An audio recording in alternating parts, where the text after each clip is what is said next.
speak to somebody about my bill, please? What was the name, please? Yes, mistakes can occur. Yes, how can I help? Yes, if you leave that with me, we can only actually itemise the calls that are for 10 or more units. If you can come down to the telephone office, pay over the counter, that would be acceptable. Could you pay on Monday? All right, Mrs. Money? Righto, thanks for calling. Bye. But of the thousands of calls made each week to an office like this, only a handful will require further investigation. In nearly every case, the problem will be quickly identified and remedied by the BT personnel, and the customer will be satisfied. Is that in the name of Lambert? Right, what's your query? The customer wants prompt and convincing answers. But one customer under or overcharged is one too many. That's why we need to do something about it.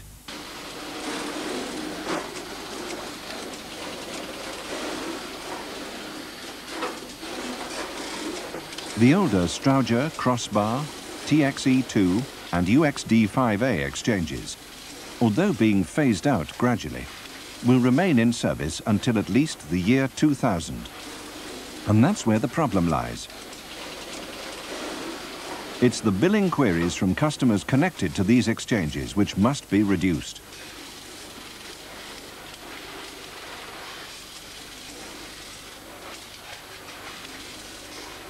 There are already special procedures to do this. For example, an annual routine test must be carried out on every electro-mechanical meter that is in use. We have to accept that meter reading and checking is not a foolproof system. Despite all the correct procedures being adopted, there is sometimes a loss of information between the finance and engineering departments. When this happens, the customer may be presented with an incorrect bill.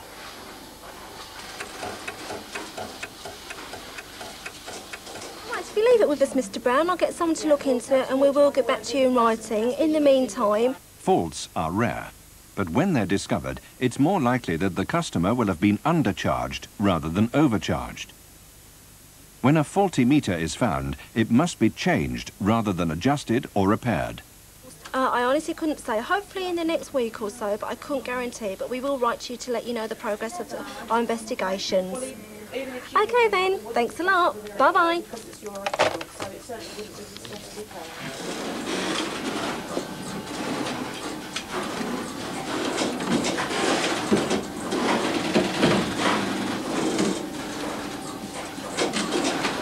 While analog exchanges remain in service, we shall continue to use reliable methods to avoid mistakes. We must make sure that correct meter readings are entered on CSS. So what can go wrong? Well, sometimes there is poor communication, either verbal, fax, post, or CSS messaging between field units and the finance office.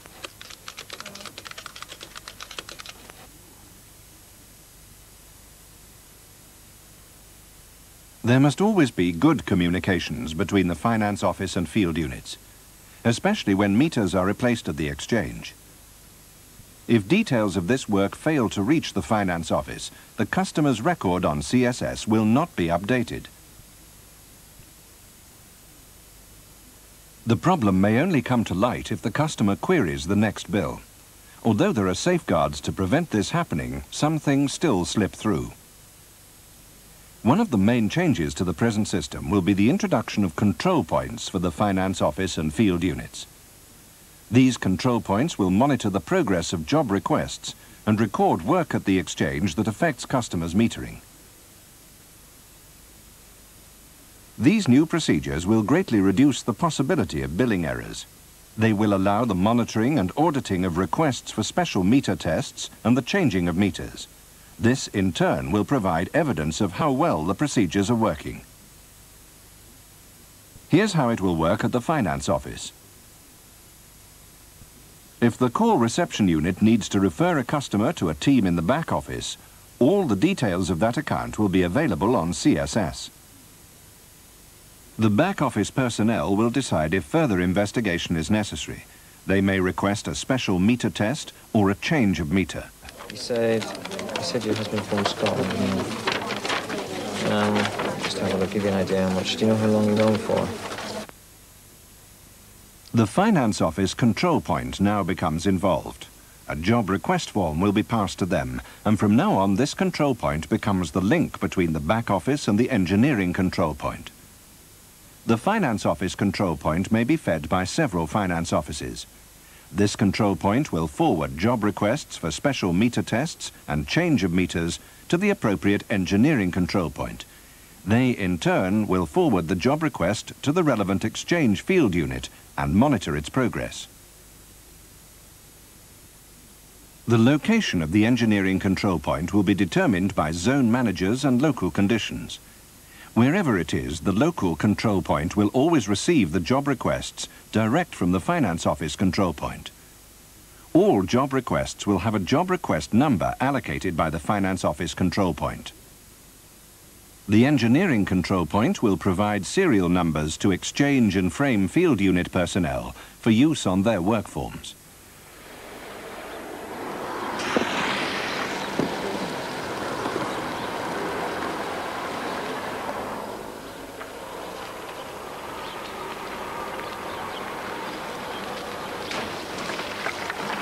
When a request for work to be done is received by the engineering control point, it will be forwarded to the relevant exchange field unit contact point.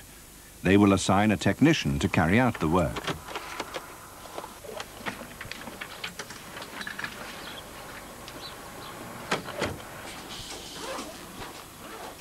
It's essential to remember that faulty meters should never be adjusted or repaired. They must always be replaced by a new meter with a white disc affixed to the meter fascia. Once the work has been completed, it will be the technician's responsibility to note all the details on the relevant work forms. These details will include the serial number obtained from the engineering control point. If, and it is possible, other faults are found, the appropriate forms with additional serial numbers must be completed. Every exchange will have 4 types of self-carbonating workform pads, each one relating to a specific job. A pad of change of meter forms. A pad of forms to report exchange faults. A pad of forms for recording details of test units applied to a customer's meter or a special meter test applied to a customer's line and equipment. And a pad of routine test forms. These pads, along with white discs, meter bags and address labels, will be issued by the engineering control point. The person who carries out the work is responsible for filling in the form. In the case of frame technicians, this will normally only be the test unit's form. For example, consider the change of meter form. This must include the job request number, if applicable, the reason for the change of meter, old and new meter readings, whether the meter was recording correctly under normal conditions or was under or over metering. The serial number obtained from the engineering control point must be included. The action copy is sent to the finance office control point, and the control copy is sent to the engineering control point. The exchange copy remains in the pad. In the case of exchange faults, a further copy is sent to the Worldwide Network's Income Integrity Manager. The exchange copy remains in the pad as a permanent record of the work carried out. These pads must be kept in a safe place. So, on completion of the work, all those involved will be informed of the result. Now, those details are added to the customer record on CSS. In the case of a change of meter, this will include when the meter was changed and the old and new readings. Anyone who now needs that information and has access to CSS can be confident that the record is up to date. Could you not just come down to the telephone office and pay on Wednesday, over the counter? No, they can't. No, they can't do that. Can you get out next week? That would mean that you made the call via the operator. Getting it right increases customer confidence and saves embarrassment to BT. These new procedures will help you and your colleagues. Every link in this chain, from the finance office to the exchange and back again, is now aware of the work that has been carried out.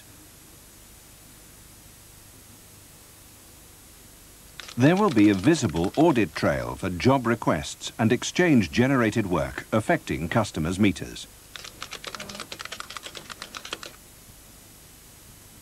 Our aim must be to provide improved quality to the customer. The adoption of the new procedure will improve the flow of information between the finance office and the exchange, enabling customer metering queries to be answered quickly and accurately. It depends on where you ring. Would you like a list of those? Well, we can take a meter reading on the day they move in and the day they move out and send you what's been used between those 2 days. Lovely, I'll do that for you, okay? Thanks a lot. Thanks, bye. We need to get it right. These new procedures will affect your work and the customer's bill. So remember, always change meters, never adjust them. Then, write down the details. Always apply for a serial number, then send the forms on. The control points need to know every time.